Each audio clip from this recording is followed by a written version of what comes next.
우리는 마태복음 6장 1절에서부터 17절까지 18절까지 예수님께서 참된 신앙이 어떤 것인가를 실제적으로 구체적인 예를 들어서 가르쳐 주신 공부를 마쳤습니다. 첫째, 구제였습니다. 두 번째는 기도였습니다. 세 번째는 금식이었습니다. 구제는 이웃을 향한 그리스도인의 신앙 태도입니다. 기도는 하나님에게 대한 신앙의 태도입니다. 금식은 자기 자신을 위한 신앙적인 태도입니다. 참된 신앙이라고 하는 것은 어떤 경우에 있어서도 사람 앞에서가 아니라 하나님 앞에서 행하는 것이 참된 신앙입니다.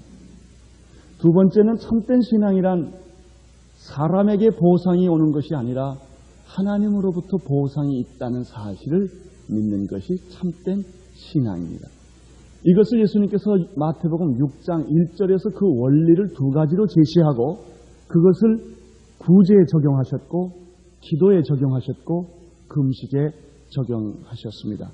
사실 이런 신앙을 참된 신앙을 갖는 일은 쉬운 일은 아닙니다. 우리가 하다 보면 아무리 하나님 앞에 한다 하더라도 사람을 의식하기가 쉽고 우리가 아무리 정말 순수하게 진실하게 일을 한다 하더라도 사람의 칭찬이 없으면 섭섭하기가 쉽습니다. 사람이 인정 안 해주면 그 마음의 상처가 됩니다. 하나님으로부터 이것은 하나님을 내가 위해서 하나님 앞에서 했고 하나님만 알아주면 된다고 생각했지만은 실제로는 그렇지 못하는 것이 우리 인간들입니다. 이런 참된 신앙을 갖는 데는 여러 가지 시험과 장애물이 있기 마련입니다. 그래서 예수님께서는 오늘 19절에서부터 너희들이 참된 신앙을 가지려고 할 때 위기가 온다. 장애물이 있다. 어려움이 있다. 예수님은 이것을 세 가지로 오늘 말씀해 주셨습니다.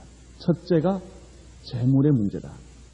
그것이 오늘 읽어주신 본문의 내용입니다. 이 물질의 문제가 너희들이 참된 신앙을 갖는데 방해가 될 것이다. 두 번째는 염려의 문제다. 우리는 끊임없는 염려 속에 살아갑니다. 의심과 불안과 염려가 뒤따르게 되는데 이 염려가 너희 신앙을 좀먹게 될 것이다.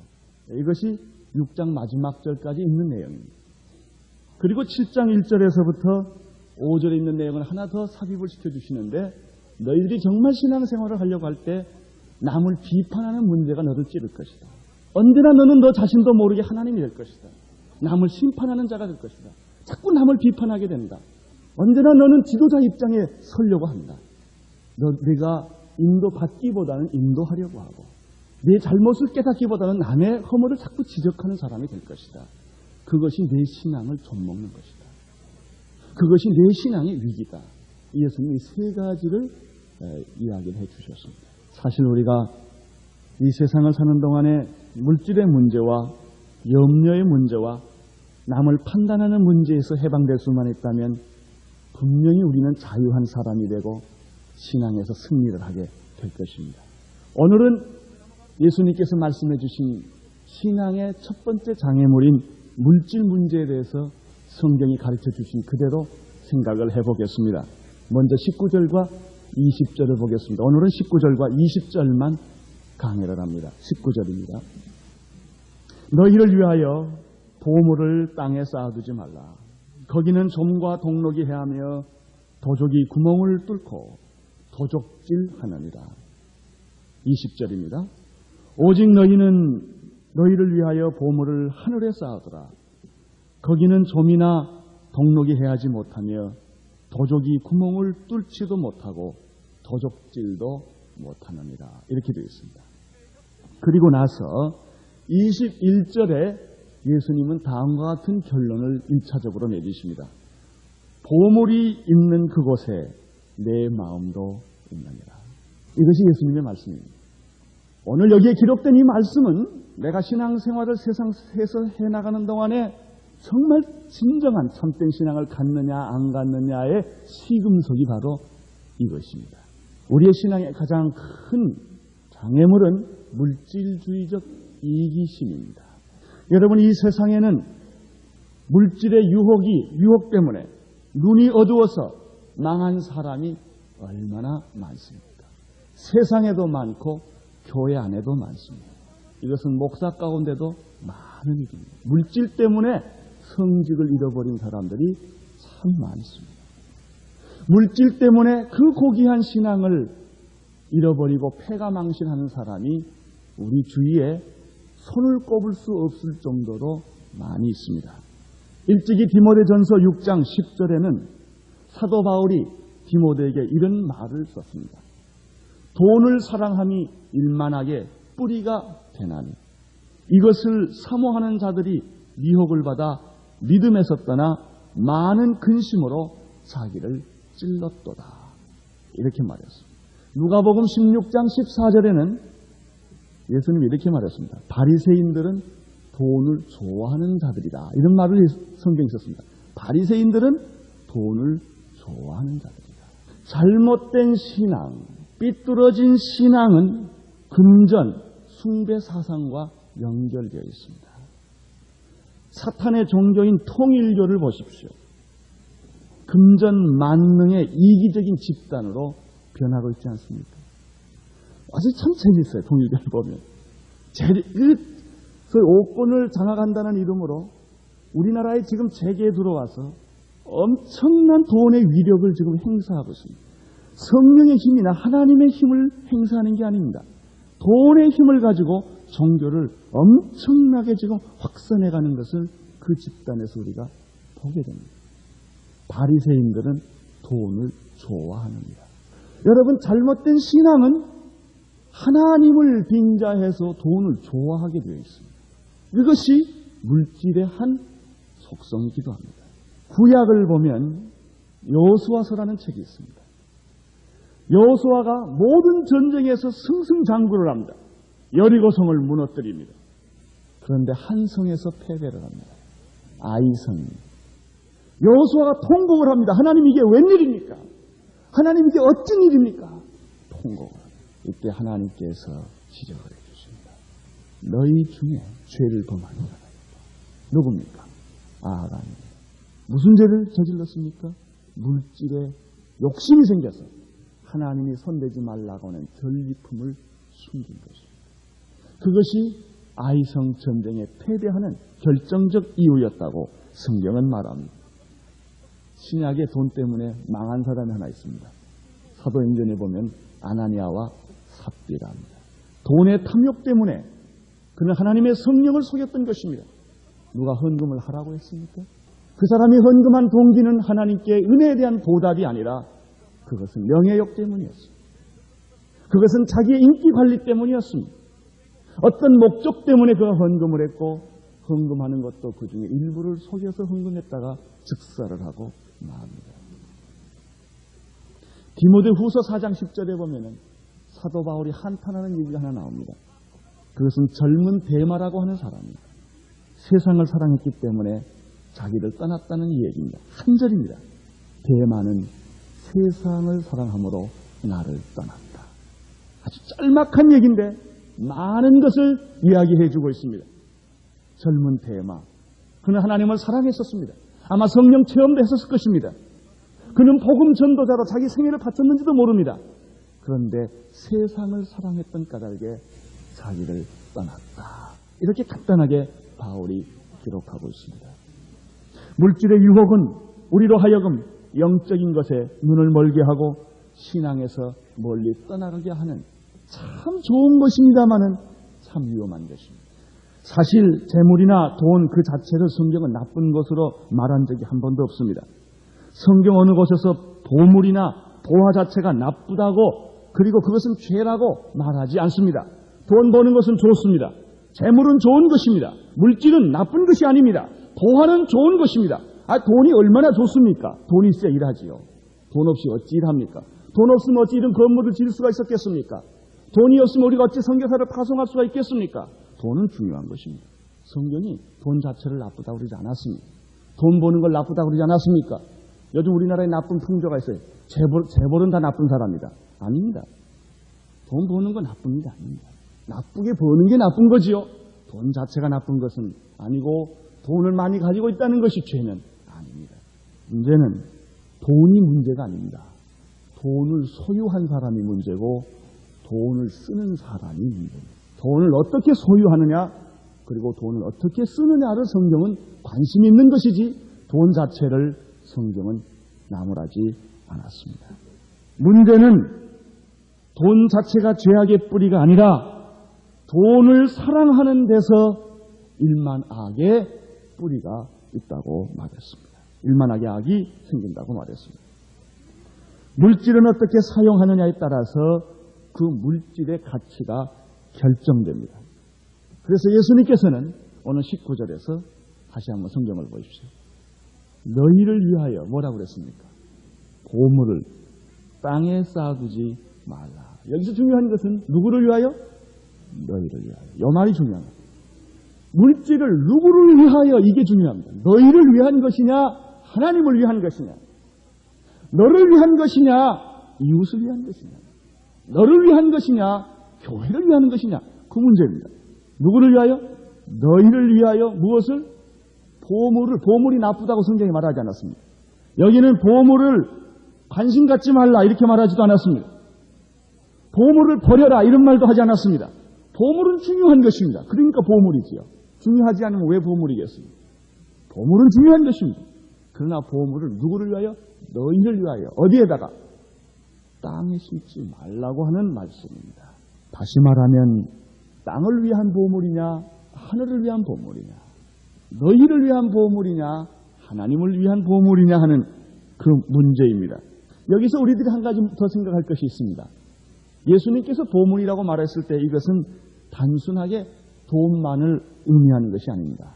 돈을 땅에 쌓아두지 말라 이렇게 재물을 재산을 단순히 땅에 쌓아두지 말라는 뜻만이 아닙니다. 이것은 돈을 포함한 모든 여러분들이 소중하게 세상을 살아나가는데 소중하게 생각하는 모든 것들을 다 의미합니다. 예컨대 거기에는 자식도 포함될 수 있습니다. 여러분의 지위도 포함될 수 있습니다. 여러분의 명예도 포함될 수 있습니다. 여러분의 자존심도 포함될 수 있습니다. 여러분이 지금까지 쌓아놓았던 그 모든 것도 여기에 포함될 수 있습니다. 단순히 돈만이 아닙니다. 많은 사람들은 돈이 가장 중요하고 또 돈이 가장 중요한 관심이기 때문에 언제든지 돈에 초점을 모읍니다. 그 교회가 얼마나 큰 교회냐 그러면 숫자와 헌금 가지고 따집니다. 숫자가 많고 헌금이 많고 교회가 크면 큰 교회예요. 훌륭한 교회라고 쉽게 단정을 해버립니다.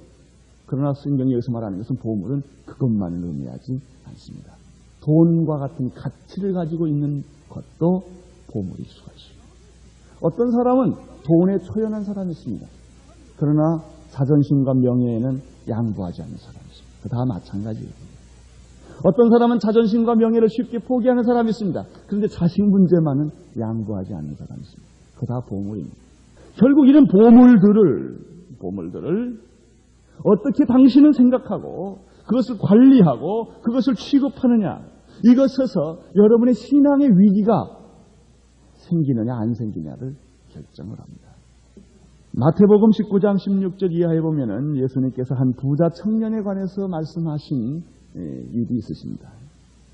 어떤 부자 청년이 예수님에게 와서 선생님이요 내가 무슨 선한 일을 하여야 영생을 얻겠습니까? 라고 아주 의기양양하게 질문을 했습니다. 이때 예수님은 이 부자 청년을 보고 다음과 같이 말합니다. 청년이여 어찌하여 선한 일을 내게 묻느냐. 선한 이는 오직 한 분이시다. 그리고 그는 예수님은 이렇게 계속해서 대답했습니다. 내가 정말 선한 일을 묻고 영생을 얻으려 한다면 이 선하신 하나님이 만드신 계명들을 다 지켜라 그랬습니다. 그랬더니 이 부자 청년은 더욱 신이 났습니다.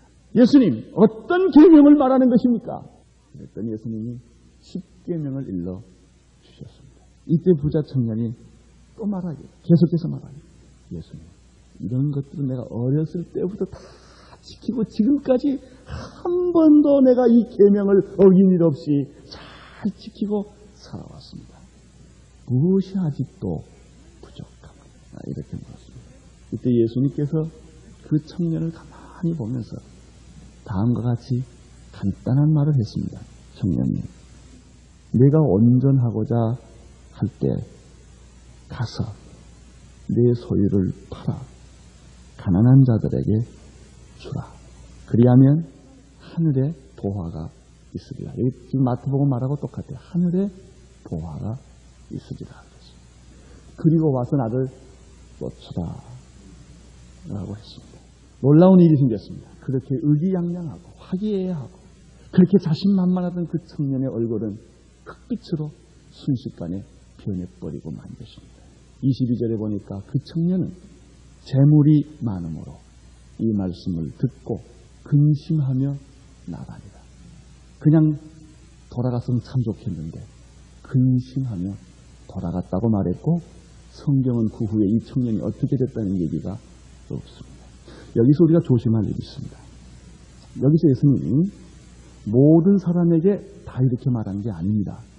그러니까 안심하십시오. 여러분 보고 소유를 다 파락하는 자에게 주고 나를 따추라 이렇게 말씀 안 하셨으니까 안심하고 이 설교를 듣기를 바랍니다. 이건 이 청년에게 한 겁니다. 이 청년에는 이것이 제일 큰 보물이었기 때문입니다.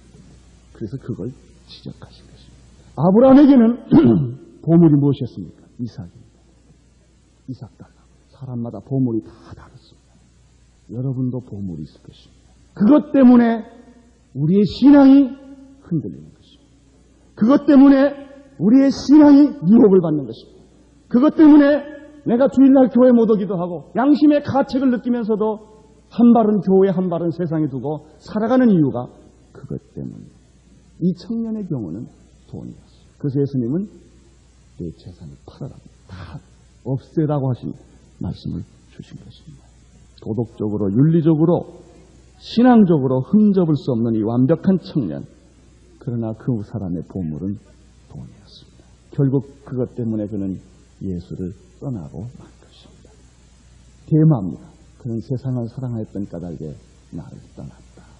소돔과 고모라, 거기에 있는 재물, 거기에 있는 쾌락, 거기에 있는 환락 때문에 롯의 부인이 그 미련을 이기지 못해서 심판 중에 뒤를 돌아보다가 뭐가 됐습니까? 소금 기둥이 되고 말았습니다.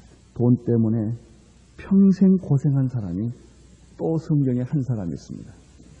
누가복음 19장에 나오는 삭케오입니다. 그는 육체적인 핸디캡을 가진 사람이었어요. 열등감이 많았을 것입니다. 대개 육체적인 핸디캡이 있는 사람은 예수 믿기 전에는 극심한 열등감을 갖게 됩니다. 그래서 그 사람은 그런 생각을 했을 겁니다. 그렇다. 내가 얼굴이 잘났냐, 남들처럼 키가 크냐, 내가 이길 게 뭐냐, 돈이다, 돈. 돈만 가지고 있으면 나는 이길 수 있다. 그래서 그는 수단과 방법을 가리지 않고 돈을 긁어모으기 시작했습니다. 조국을 파는 게 무슨 문제냐, 양심 파는 게 무슨 문제냐. 그는 돈이 있는 데다. 삭케오는 돈을 모았습니다. 많은 동료들과 같은 민족들에게 매국노라는 말을 듣기 시작했습니다. 그는 그럴수록 돈을 더 움켜쥔 것입니다. 돈을 집어보니 외로웠습니다.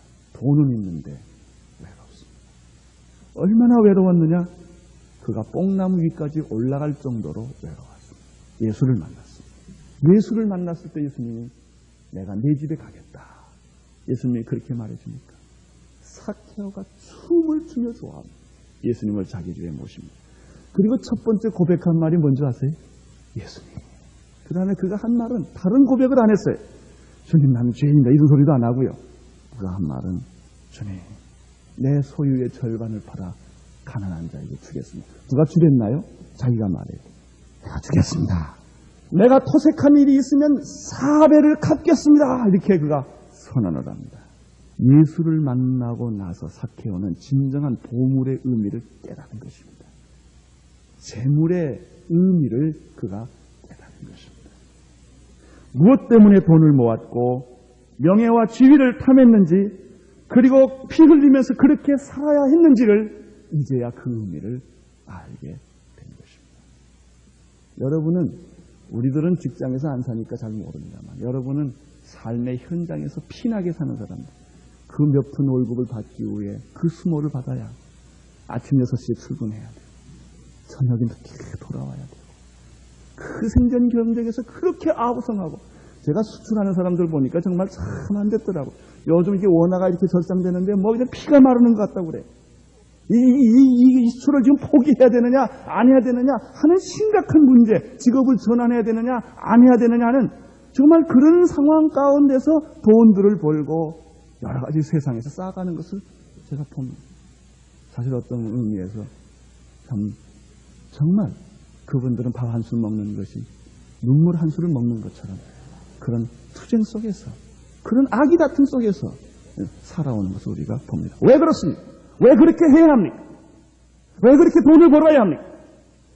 우리가 그 목적을 분명하게 해야 합니다. 여러분, 보물 자체는, 재물 자체는, 돈 자체는 악한 것이 아니라고 말했습니다.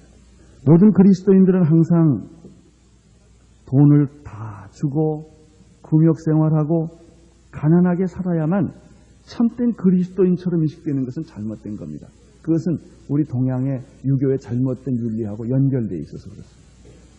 청빈해야만 진짜 그리스도인이고 돈 많은 사람은 탐욕적인 그리스도인이고 이렇게 말할 수 없습니다.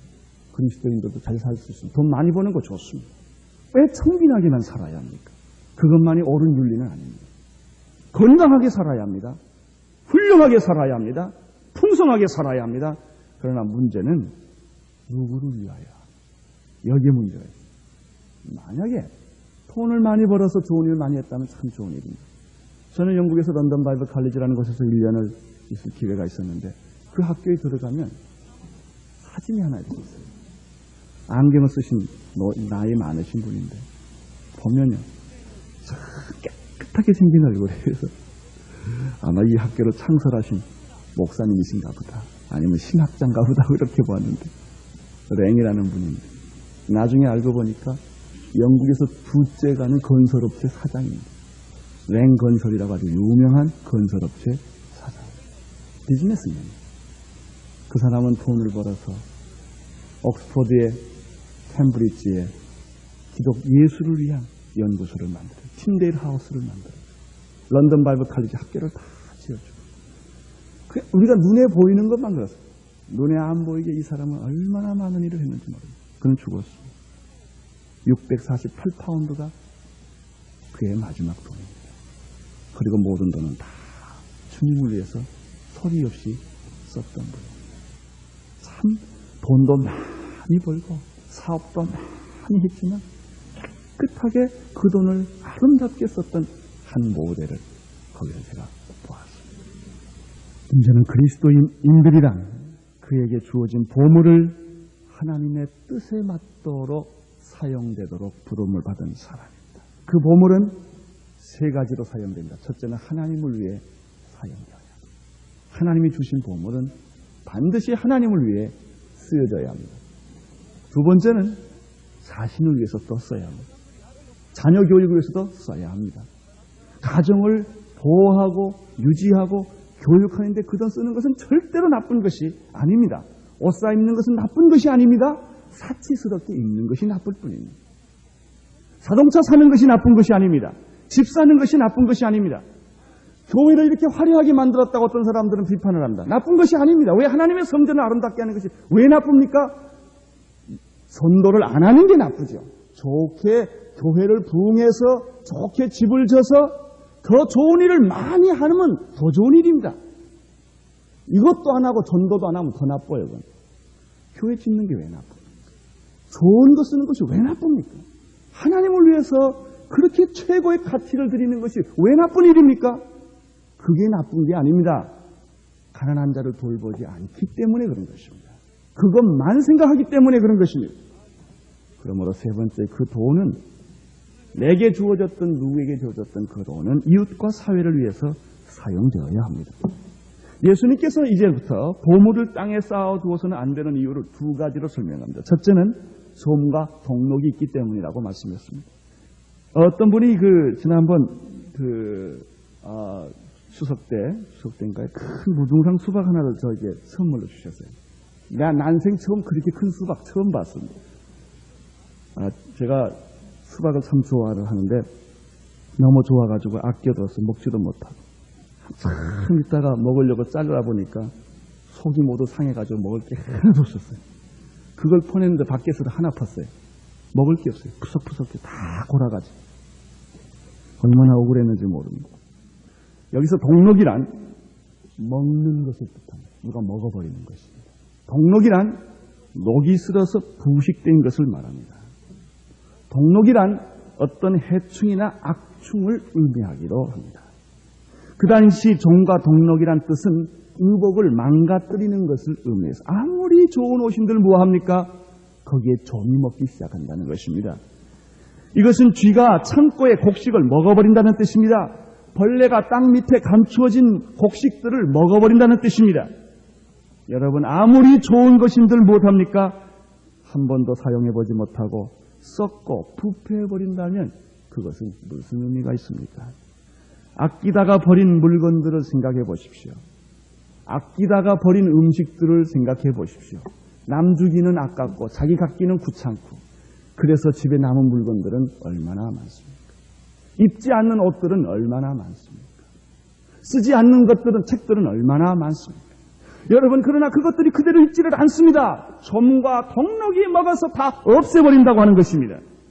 보물을 이 땅에 쌓아두면 이런 신세를 면치 못한다고 예수님이 말씀했습니다. 보물뿐입니까? 인생도 마찬가지입니다. 속에서는 썩어들고 부패하고 온갖 잡된 것들로 인해 침식되어 가는데 겉만 멀쩡하게 장식된 허수아비 같은 인생들이 얼마나 많습니까? 그 인생은 근본에서부터 썩어가고 있는데 겉만 화려하게 살아가는 인생들, 학력과 자기가 배웠던 모든 지식과 그리고 돈과 거칠한 것만 가지고 자기의 존재 의미를 찾으려고 하는 허수아비 같은 사람들이 많다는 얘기입니다. 예수님은 두 번째 이런 말씀을 해주었습니다. 너희들이 보물을 땅에 쌓아두면 그것은 도적이 구멍을 뚫고 불어오는 것이다. 소유는 사람을 행복하게 하기보다는 불행하게 하는 경우가 많습니다. 목표가 분명하지 않을 때 물질과 보호하는 그 자체가 우상이 되고 신이 됩니다. 돈만 있으면 못하는 것이 없고 권력만 있으면 하늘나는 새도 떨어뜨릴 수 있다고 착각하게 됩니다. 돈이 있으면 재미있는 일이 있어요. 돈이 있으면 도적을 부릅니다. 혹시 여기 도적 맞아보신 분들이 꽤 있을 겁니다. 그 회사에서 도적 맞아보신 분들 밑에 사람들이 다 뜯어가가지고 그런 분들 계실 거고요. 딱 떼먹고 도망가고 사람 끌고 도망가고 집에서 도적 맞아보신 분들 저도 도적 한 번 맞았어요. 저는 꼭 한 번 맞았는데 결혼하고 나서 얼마 안 있다가 우리 집에 들어와서 반지고 뭐고 시계고 몽땅 털어갔어요. 저는 결혼 반지도 없고 그 시계 다 잊어버렸습니다. 몇 개 있던 금도 다 잊어버렸어요. 근데 도적을 맞으면 참 재밌어요. 맞아보신 분들 어떤 기분이 듭니까?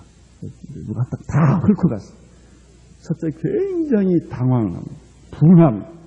내가 이게 어떻게 모은 것인데, 어떻게 아낀 것인데, 어떻게 모아놓은 것인데. 그 속상한 것은 아마 이루 말할 수 없을 것입니다. 하늘이 노래질 것입니다. 두 번째, 이 생각을 한참 하다가 후회를 하는 생각이 들 것입니다. 차라리 그 돈 가지고 좋은 일이나 할 걸, 헌금이나 낼 걸, 교육관 부지나 헌금이나 그렇게 목사님 내라고 할 때 그거나 낼 걸, 그런 생각이 들 겁니다. 아까워요. 그런가 돈은 생색이나 내지. 그 다음에 또 생각은 과원에 갖다 줄 걸, 양로원에 갖다 줄 걸, 선교사나 돈 줄 걸, 이런 생각이 자꾸 들어요. 이렇게 후회를 하다가 세 번째 생각하는 게 감사한 생각. 그래도 죽지 않는 게 감사하다. 목숨은 살았지 않느냐.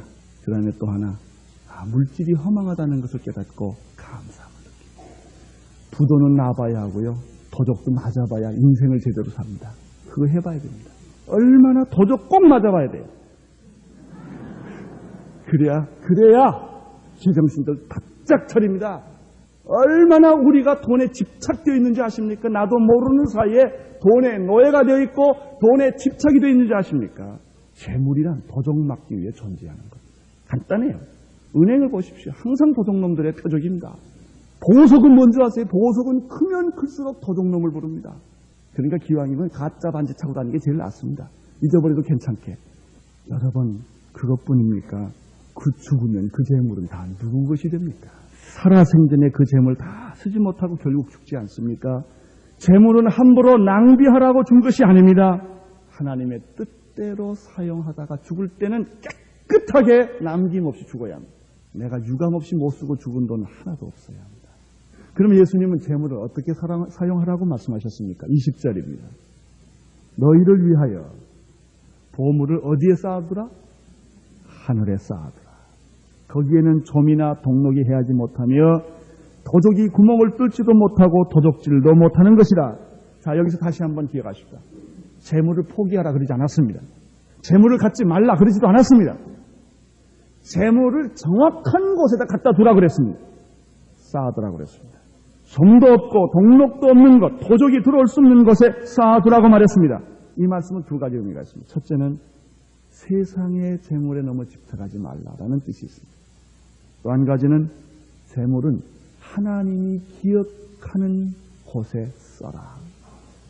하나님이 기억할 수 있는 것에 그 재물을 써라. 고린도전서 3장 13절 15절에 보면은 만일 누구든지 금이나 은이나 보석이나 나무나 풀이나 칩으로 이 터 위에 세우면 각각 공력이 나타날 터인데 그날이 공력을 바라리니 이는 불로 나타내고 그 불이 각 사람의 공력이 어떤 것을 시험할 것이라고 말했습니다. 성경은 계속해서 말하기를 만일 누구든지 그 위에 세운 공력이 그대로 있으면 상을 받고 누구든지 공력이 불타면 해를 받으리니 자기는 구원을 얻되 불 가운데 섰는 것이라. 여러분, 우리의 모든 것은 불시험을 통과할 수 있는 것이어야 합니다. 세상에 있는 모든 것들, 로마가 불탔듯이 소돔과 고모라가 유황불에 불타버렸듯이 모든 것은 다 불타버릴 것입니다. 소돔과 고모라의 그 유황불 속에서도 로마의 대화재 속에서도 타지 않을 수 있는 것, 그것이 하늘에 있는 것입니다. 하나님께 남는 것입니다.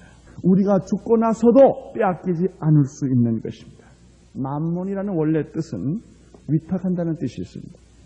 어떤 사람에게 감독해야 된다는 뜻이 있었습니다. 이런 수동적인 의미가 이제는 능동적으로 의미가 바뀌어서 만몬이라는 뜻은 의지한다는 뜻이 있습니다.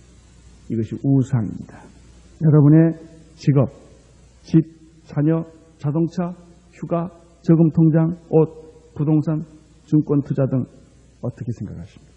이만한 것들이 하나님이 기억할 만한 것입니까? 그러면 됩니다. 증권 투자 나쁘지 않습니다. 하십시오. 하나님이 기억할 만한 것이면 됩니다. 옷 사는 것, 집 사는 것 나쁘지 않습니다. 하나님이 기억할 만하면 됩니다.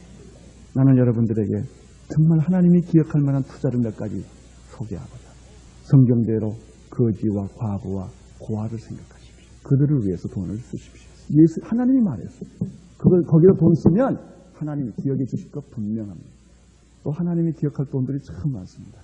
선교사를 위해서 헌금하십시오. 그분들 생활비를 좀 대십시오. 그분들의 선교비를 대십시오. 하나님이 기억할 돈입니다. 기도하는 집을 만드십시오. 여러분, 산 있으면 기도원 만드세요. 그거 얼마나 좋아요. 다 그렇게 쓰세요. 여러분의 집이 크면 방 하나를 성경 공부방 만드세요. 그래서 성경 공부방으로 내주세요. 하나님이 기억할 집이 될 것입니다. 여러분의 정원이 아름답습니까? 거기에서 성경 공부를 하십시오. 좋은 하나님이 기억한 땅이 될 것입니다. 풍토병과 무지와 절망의 땅에서 고생하는 선교사들의 식비와 의복과 집을 위해서 써보십시오. 여러분, 하나님이 기억할 돈 또 하나 가르쳐드리겠습니다. 장학금을 쓰십시오. 좋은 일입니다. 전도를 위해 쓰십시오. 개척교회를 위해서 써보십시오. 오늘 우리 여기 기도원 형제들이 성경을 발표하기 오셨습니다. 여기에 돈을 쓰면 하나님이 기억하십니다. 왜? 그 돈은 성경을 만들어서 돈 주고 살 수 없는 교도소, 병원, 호텔 이런 곳에 이 성경이 들어가기 때문입니다. 이건 하나님이 기억할 만한 재물일 것입니다. 예수님이 이제 마지막으로 한마디 더 하십니다. 내 보물이 있는 것에 내 마음이 있다. 땅에다가 쓰면, 여러분을 위해서 쓰면 여러분의 마음은 세상에 있을 것입니다. 그러나 여러분이 그 돈을 하나님을 위해서 쓰면 여러분의 마음은 하나님 안에 있을 것입니다. 어디에서 살고 싶습니까? 저 높은 곳을 향하여 날마다 나아갑니다. 노래는 부르면서 부름받아 나서니 몸 어디든지 가오리다 하시면서 재물을 딴 데 쓰면 여러분의 마음은 돈 쓰는 데 있습니다. 나는 여러분들이 교회 돈 좀 많이 쓰기를 바랍니다. 이거 간단해요. 교회가 돈도 필요한 것도 있지만 단순히 그게 아니에요. 헌금을 많이 하면 교회의 마음이 와 있습니다. 여기다 헌금을 안 하고 여기다가 애정을 안 쏟으면 절대로 여러분 마음이 여기 와 있지 않습니다. 돈 쓰는데 여러분의 마음이 있어요. 하나님을 위해서 돈을 적극적으로 써보십시오. 사케오처럼 여러분의 마음이 하나님 안에서 살게 되고 있는 것을 발견하게 될 것입니다. 이것은 예수님의 말씀입니다. 하나님 아버지, 재물 때문에 유혹받지 않게 하시고 없어서 남에게 수치를 당하지 않게 하옵소서. 그러나 돈이 너무 많아서 욕먹지도 말게 하시고 가장 합당하게 하나님의 재물을 사용하는 지혜를 주시옵소서. 예수님의 이름으로 기도드리옵나이다.